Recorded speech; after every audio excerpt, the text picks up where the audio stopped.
सदर के 2 विधानसभा उपचुनाव अच्छे चल रहे हैं, कोई कठिनाई नहीं है। पुलिस स्थिति की जांच कर रही है। पुलिस प्रशासन द्वारा सभी उपाय किए गए हैं ताकि मतदाता बिना किसी बाधा के अपना वोट डाल सकें। कुछ मामलों में मतदाताओं ने शिकायत की कि मतदाता मतदान नहीं कर सके।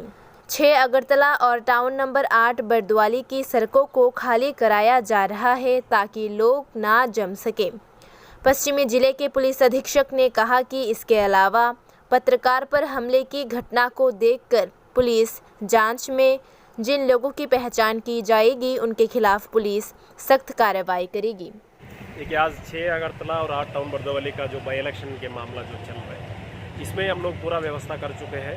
तो अभी तक पोल पीसफुल चल रहा है, अच्छा सा पोलिंग परसेंटेज भी हो रहा है। छोटा मोटा जो आपने बता रहा है कि जो कंप्लेंट में यहाँ पे वोटर्स को नहीं जाने दे रहे हैं, वो सब चीज़ हम लोग एड्रेस कर रहे हैं। जैसे अभी हम लोग नेताजी चौमानी से यहाँ पे आके देख रहे हैं, तो जहाँ पे भी लोग अगर है तो हम लोग वहाँ से लोगों को हटा रहे हैं। अगर एक बार हटाने के बाद भी फिर इकट्ठा हो रहे हैं तो फिर हम लोग उसको अरेस्ट करके थाना में लेके जा रहे हैं। ठीक है, तो पब्लिक के यही है, तो जो भी पब्लिक बाहर वोट देने के लिए आ रहे हैं तो उन सब लोगों को वोट देने के लिए मौका मिलेगा और वोट दे सकते हैं निर्भय।